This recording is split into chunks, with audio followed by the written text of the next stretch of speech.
Amém, queridos. Passemos agora à exposição da palavra do Senhor. Quero convidar você a abrir a sua Bíblia lá no livro de Atos dos Apóstolos, capítulo de número 17.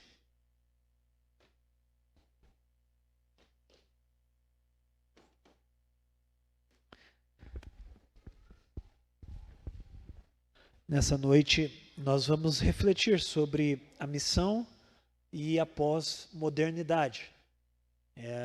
Minha esposa me lembrou quando estávamos nos preparando para vir para cá, que o ano passado também falamos sobre pós-modernidade na escola bíblica, falamos um pouco mais sobre o contexto de pós-modernidade. Na verdade, hoje eu gostaria de fazer uma exposição bíblica, trazendo para nós alguns aspectos da pós-modernidade, esse assunto que inclusive a nossa igreja, a nossa denominação tem se preocupado, a ponto que o último Supremo Concílio delegou uma comissão para pensarmos sobre o contexto e sobre os temas da pós-modernidade.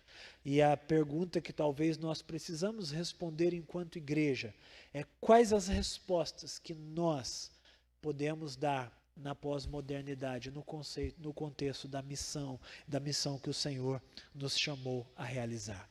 E eu quero então convidar você, a partir do verso 16, do capítulo 17 de Atos, se você encontrou, por favor, se coloque de pé.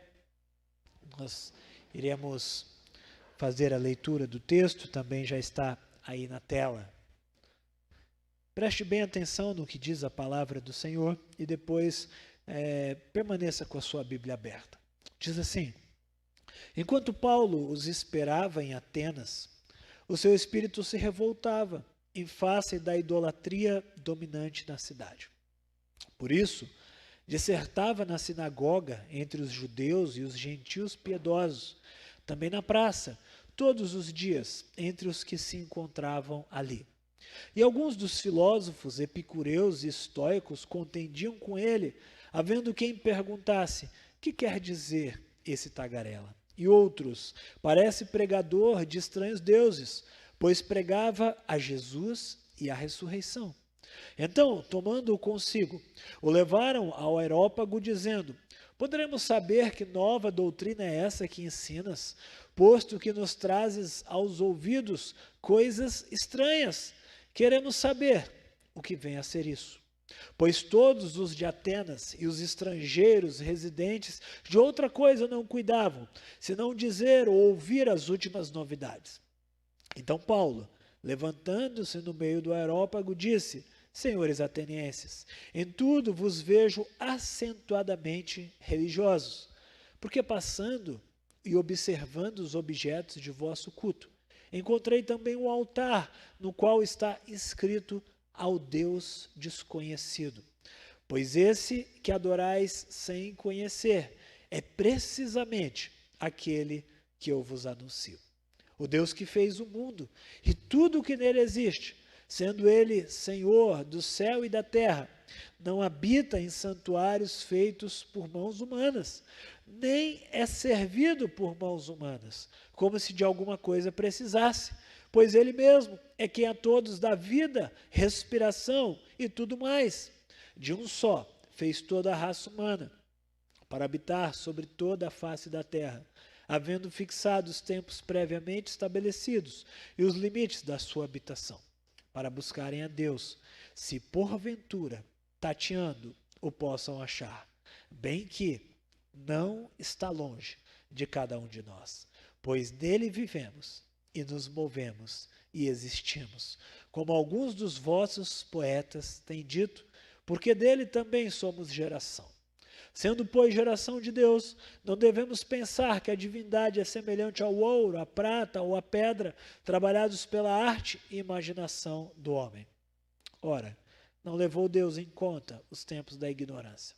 Agora, porém, notifica aos homens que todos, em toda parte, se arrependam, porquanto estabeleceu um dia em que há de julgar o mundo com justiça, por meio de um varão que destinou e acreditou diante de todos, ressuscitando dentre os mortos. Até aqui, vamos orar mais uma vez. Santo e bendito Deus, muito obrigado, Senhor, pela tua palavra que acabamos de ler. A tua palavra é a verdade. A tua palavra é fonte de instrução, é fonte de ensino, é fonte de consolação. E agora, Senhor, ao nos curvarmos diante da tua santa palavra, rogamos ao teu Santo Espírito que ilumine as nossas mentes, os nossos corações. Precisamos da tua ajuda, precisamos, Senhor, da iluminação do alto, para que esta palavra, de fato, possa falar aos nossos corações. E de forma especial, Pai, eu te peço que o Senhor faça nesta noite o que eu não sou capaz de fazer. Que o Senhor mesmo aplique esta palavra a cada um dos nossos corações. É assim que nós te oramos, no nome de Cristo Jesus. Amém. Podeis sentar, irmãos.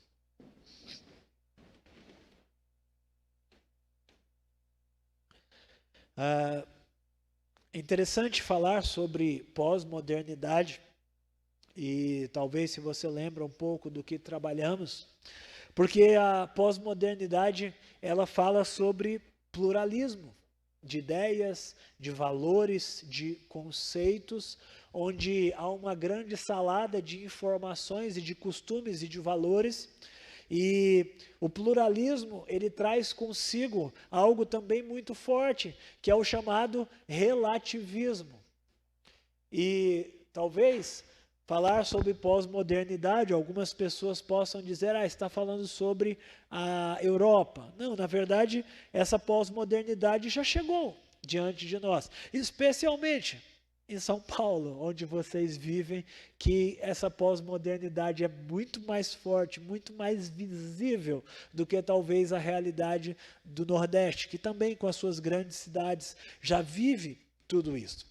E é interessante porque a pós-modernidade fala sobre o relativismo moral, e se antes haviam conceitos absolutos, a pós-modernidade fala que agora não há valores absolutos. Afinal, você tem a sua leitura e outro pode ter a leitura do mundo, e o que importa é que vocês se respeitem. No entanto, esse relativismo vai trazer um grande problema para nós, que é o problema do que precisamos responder, que a filosofia e a teologia ao longo de todos os séculos buscam responder. Qual é a verdade? Onde está a verdade? E, consequentemente, você já vai entender que a pós-modernidade diz que não há verdade absoluta, porque se há pluralismo, não há valores absolutos, consequentemente não há verdades absolutas. E aqui você talvez consiga entender onde eu estou querendo chegar, o quanto é desafiador falar do Evangelho da cruz, que é verdade de Deus, que é verdade absoluta, que é a palavra revelada em um ambiente pós-moderno. Especialmente falar sobre a Europa e sobre a Itália, que é esse contexto que o Senhor nos chamou, torna a pós-modernidade ainda mais latente, já que, por exemplo, e eu acredito que isso em muito pouco tempo nós vamos viver também no Brasil, hoje você, por exemplo, não pode compartilhar a fé de forma pública com as pessoas do seu relacionamento, não que seja proibido, não que você vá ser preso, mas é porque a ideia da pós-modernidade você tem a sua crença, eu tenho a minha crença, e religião não se discute. Você já ouviu isso com toda certeza. Nós aqui no Brasil ainda podemos, no nosso ambiente de trabalho, falar sobre o Evangelho. Eu brinco sempre que eu descobri que o melhor lugar para compartilhar o Evangelho é quando eu estou no Uber, porque o motorista não tem opção, ele tem que me ouvir até o final da viagem. E ele ainda tem que ser simpático para ganhar 5 estrelas. Então, ele pode não estar concordando com nada, mas ele tem que sorrir e fazer assim com a cabeça. Mas a pós-modernidade tem dito que não há por que falar sobre religião, porque isso é um assunto privado. E esse já é um contexto na Europa. E aqui precisamos só fazer um parênteses falando sobre a Europa, porque nós ouvimos muitas pessoas dizer, olha, a Europa é um continente pós-cristão. Você já deve ter ouvido falar isso. Mas a pergunta é, pós-cristão como?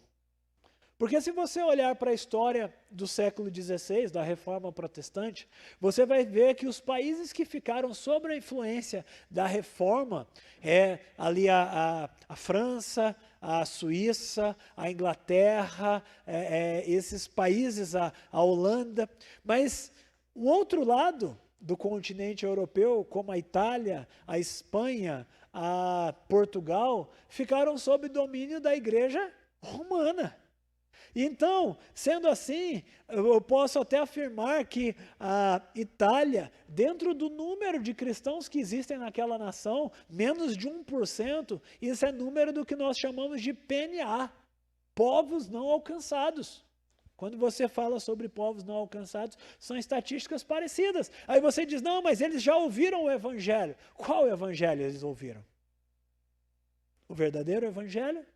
O Evangelho modificado conforme a cultura e conforme a vontade das pessoas. E aí então nós precisamos orar por essas nações, porque são nações que ainda não ouviram falar do verdadeiro Evangelho, mas vivem de forma muito forte o movimento da pós-modernidade. Oswald Smith, um dos grandes missiólogos da história, ele fez a seguinte afirmação, ele disse que ninguém tem o direito de ouvir o Evangelho 2 vezes, enquanto permanece alguém que não o ouviu uma vez. Você percebe o tanto de oportunidades que a igreja brasileira tem? Tanto de igrejas, o mês passado eu estava no Distrito Federal e me chamou a atenção quantas igrejas há naquele lugar. São Paulo a mesma coisa. Você vai andando nas ruas e é a igreja vizinha de igreja. Tem para todos os gostos, para todas as preferências, para todas as cores, né?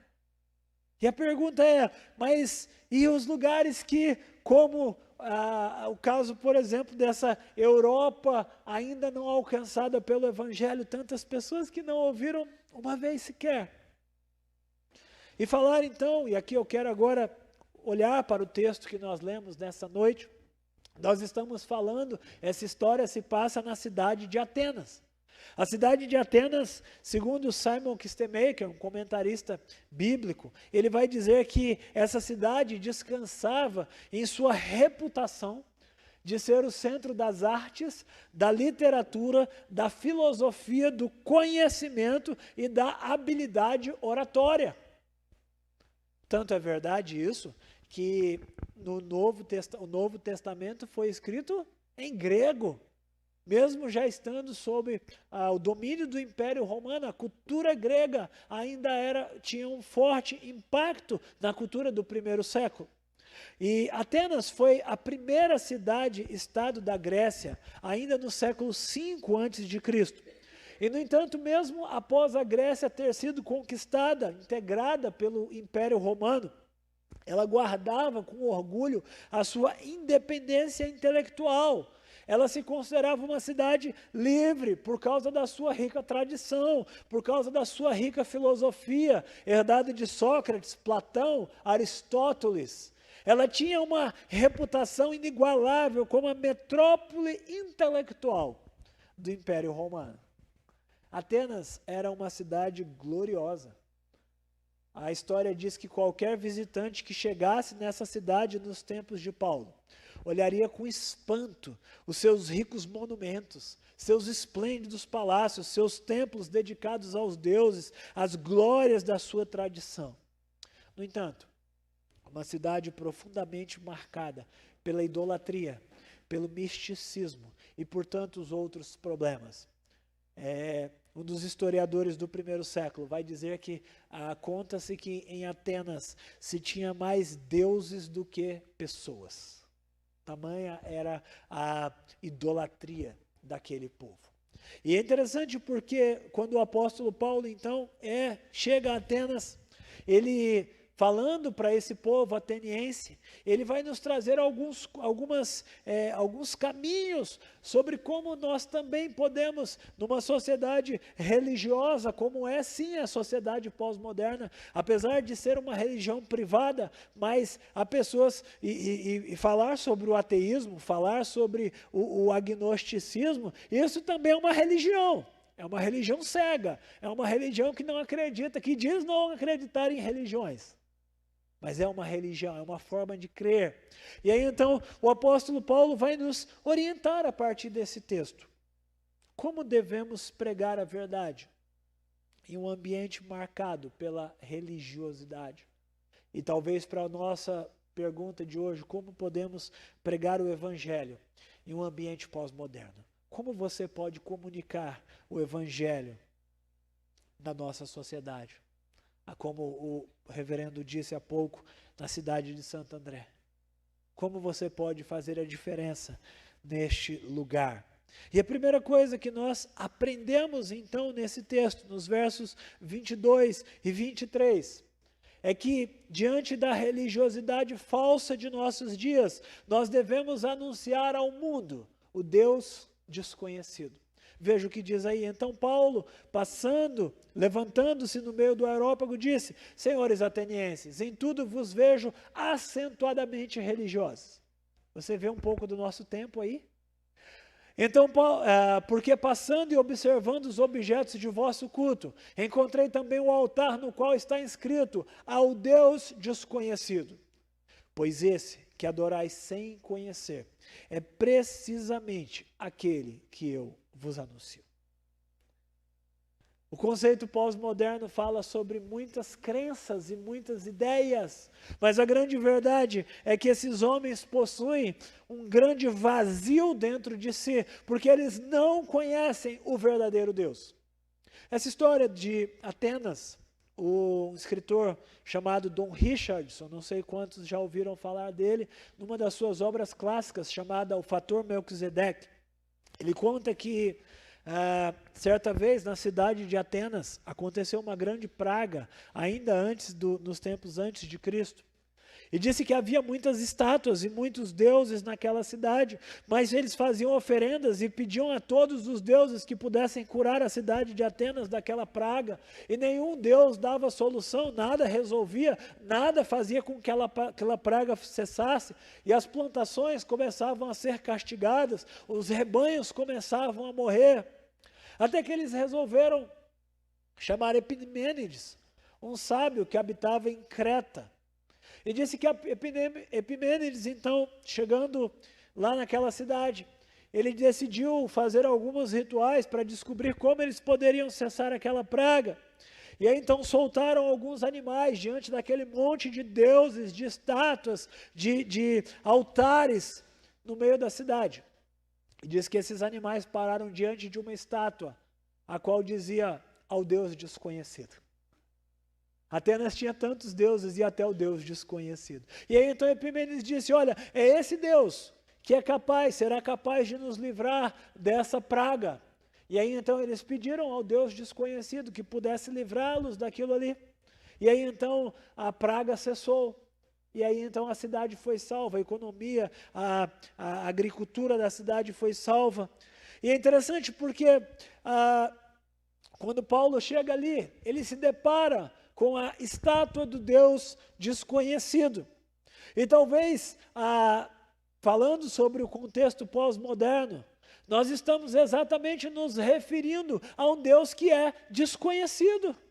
Veja só, eu acabei de falar para você sobre a realidade da Europa, especialmente a que fica sobre a influência da Igreja Romana. E talvez você fale para eles sobre Jesus, sobre Deus, e eles vão dizer: nós já sabemos tudo sobre isso. Mas na verdade, eles não conhecem o verdadeiro Jesus, eles não conhecem o verdadeiro Evangelho. Hoje na nossa nação, nós temos muitos programas de televisão que pregam, que falam, e talvez você vá compartilhar o Evangelho com alguém diga: eu já sei tudo, mas eu não acredito. E provavelmente essa pessoa nunca ouviu falar do verdadeiro Deus e de quem é Jesus. E de fato, o seu poder e a sua ação. E aí então o apóstolo Paulo, quando diz: olha, este Deus que vocês dizem o Deus desconhecido, é precisamente aquele que eu vos anuncio. E nos versos a seguir, você está com a sua Bíblia aberta em mãos, ele vai falar sobre as características deste Deus que eles chamavam de desconhecido, que eles queriam anunciar.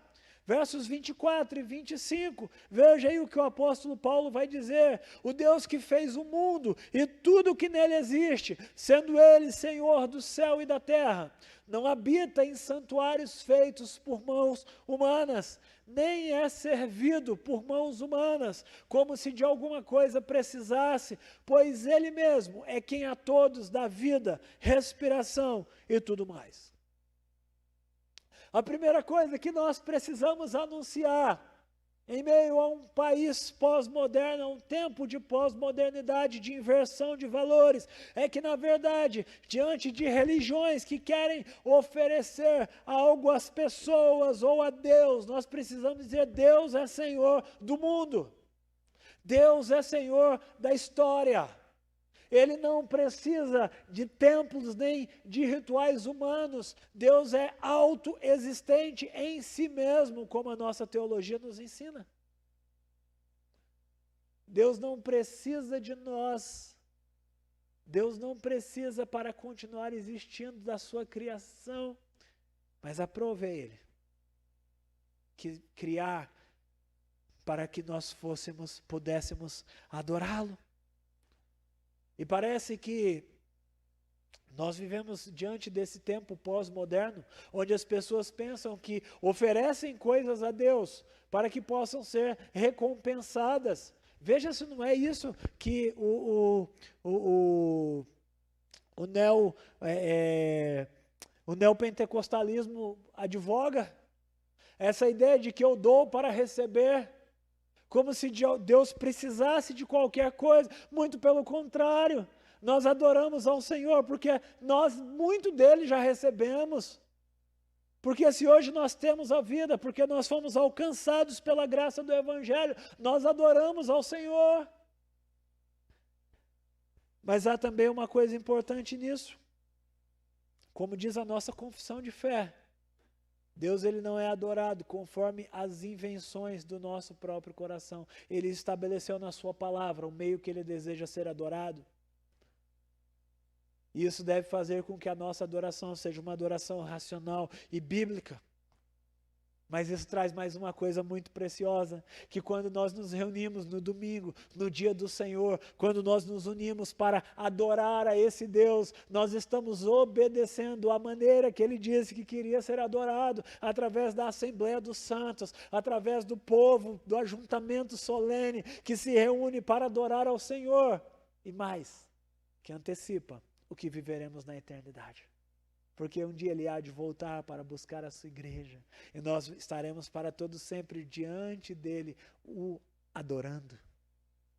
Mas Ele não necessita da nossa adoração, Ele não necessita das coisas que nós podemos, das migalhas que nós podemos ofertar.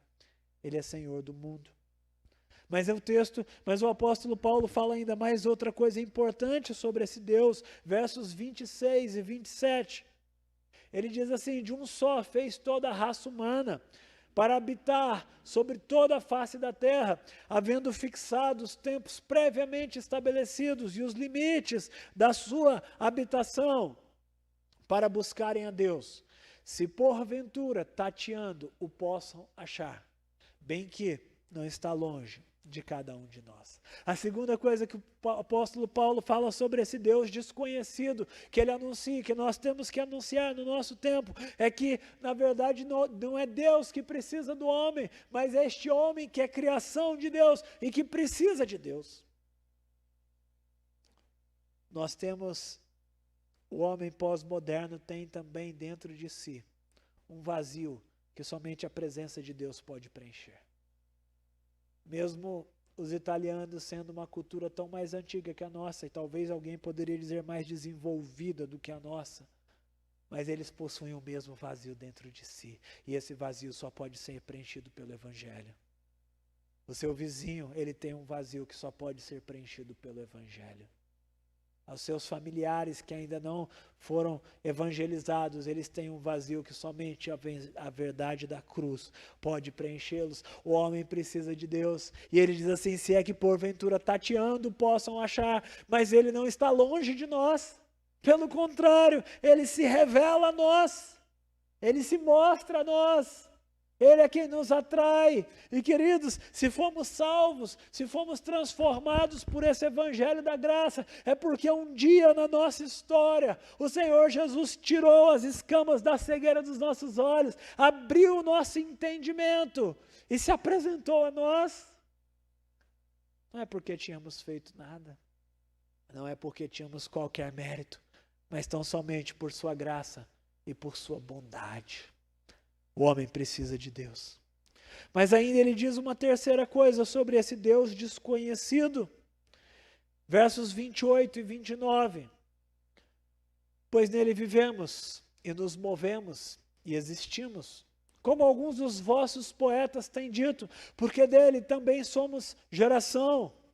Sendo, pois, geração de Deus, não devemos pensar que a divindade é semelhante ao ouro, à prata ou à pedra, trabalhados pela arte e a imaginação do homem. A terceira coisa que Paulo revela sobre o Deus desconhecido, se em primeiro lugar ele é Senhor do mundo, em segundo lugar que nós fomos criados por ele e precisamos dele, em terceiro lugar é possível ter relacionamento com esse Deus. E este é o mistério revelado no Evangelho.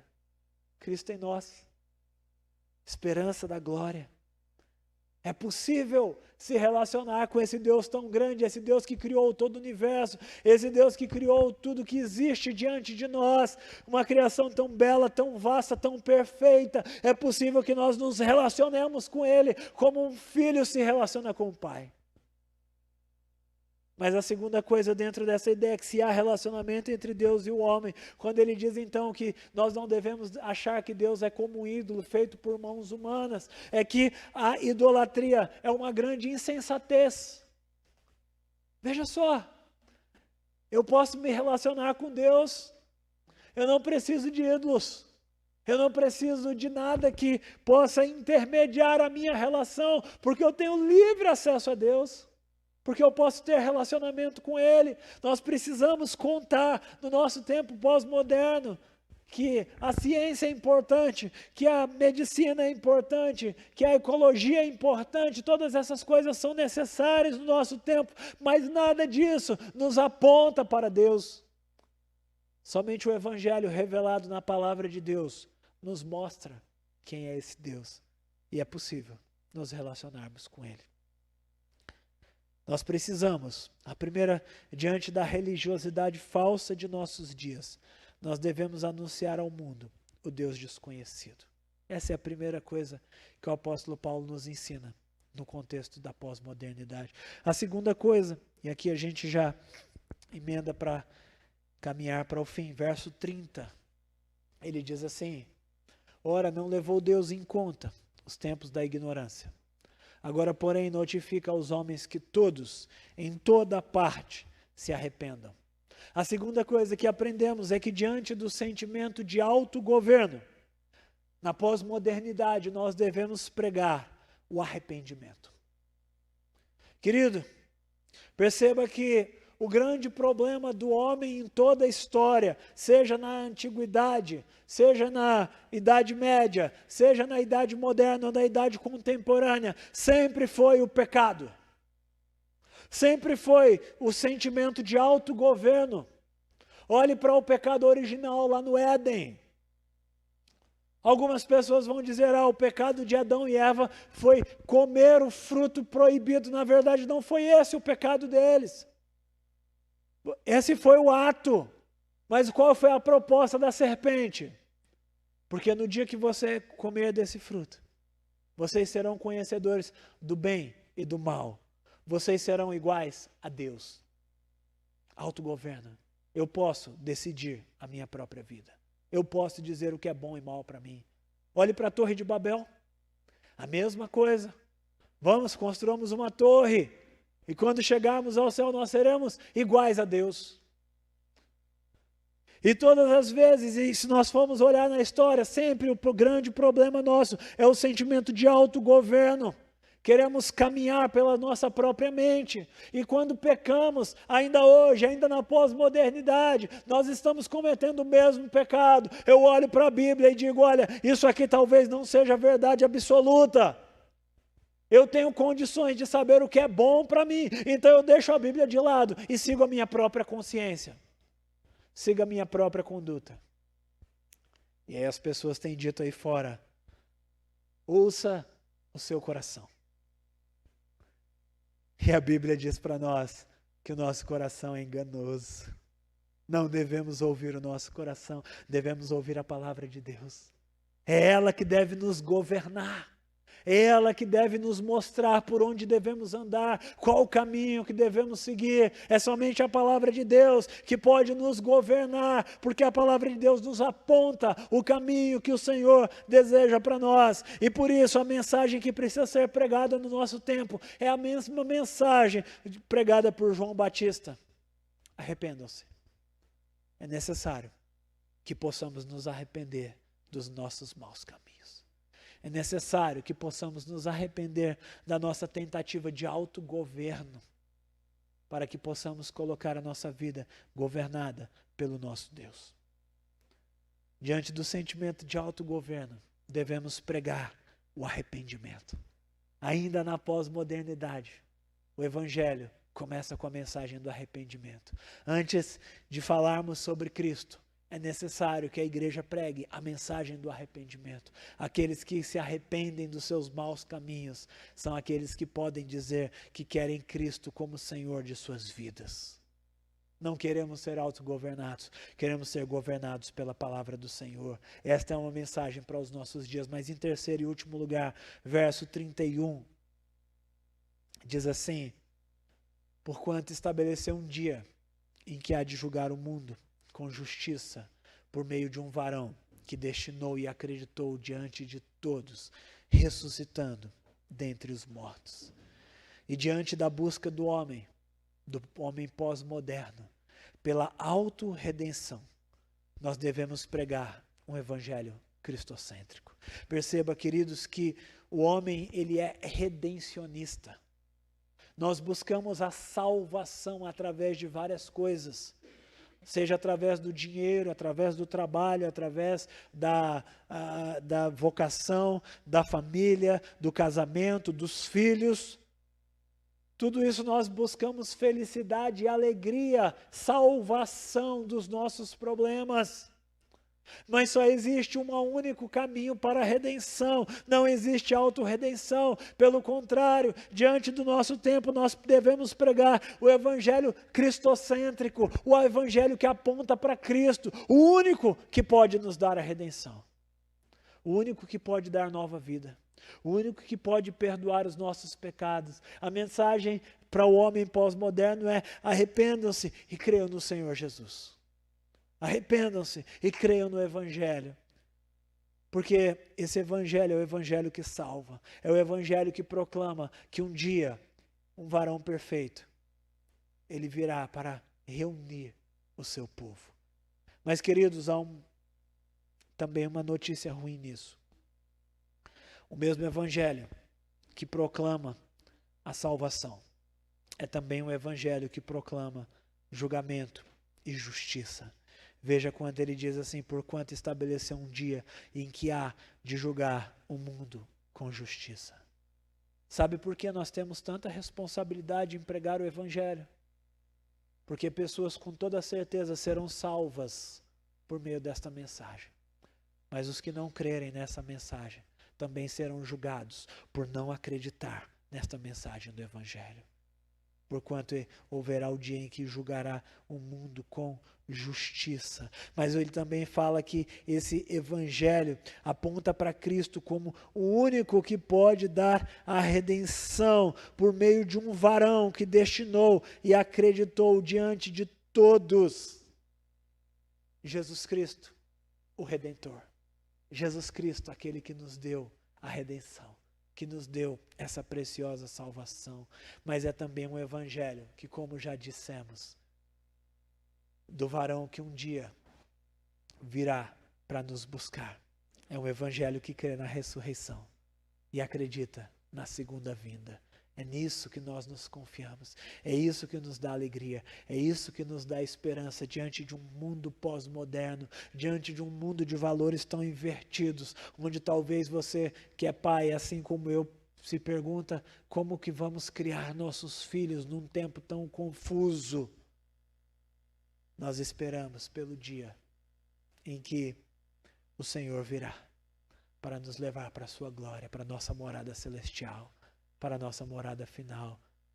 Nós não pertencemos a este mundo. Nós somos cidadãos do céu.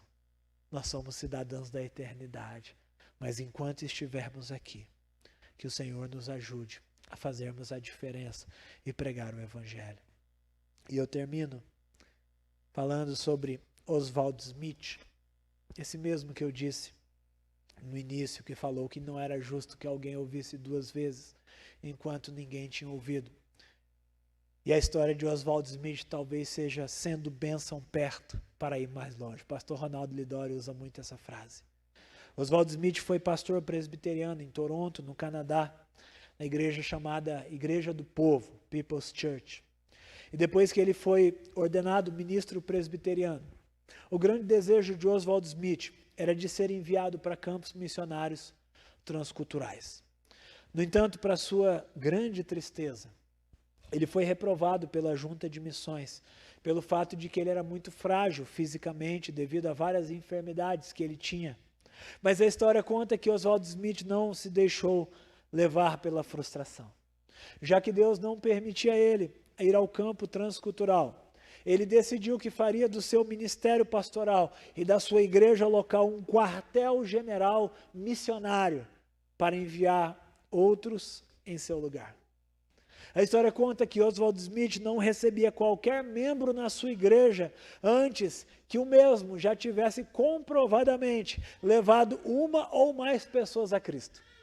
Ele entendia que não havia razão para se tornar membro da igreja, a não ser com o objetivo de ser servo do Senhor, por meio da reprodução de discípulos.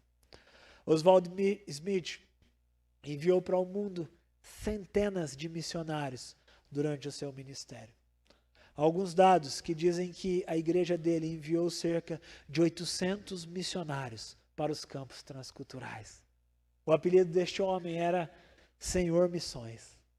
A respeito dele foi dito que Oswald Smith deu mais ímpeto às missões do que qualquer outra pessoa viva. Oswald Smith entendeu que ele podia ser bênção perto para ir mais longe. Eu não sei, querido, se o Senhor tem te chamado à obra transcultural, a se dar no campo transcultural. Se o Senhor tem te chamado a isso, eu digo, vamos, e vamos para a Itália, que nós precisamos muito de missionários naquela nação. Mas se o Senhor não te chamou a ir para os campos transculturais, que você possa ouvir o exemplo deste servo do Senhor e fazer do seu ministério, na sua cidade, na sua igreja, um grande celeiro missionário, onde muitas vidas sejam impactadas através da sua pregação aqui perto e através dos missionários que você vai ser instrumento de Deus para levar para o mundo. Que a Igreja Presbiteriana Maranata possa ser um grande celeiro de missões, até que todos possam ouvir falar do reino de Deus. Que o Senhor nos ajude a viver essa verdade. Amém.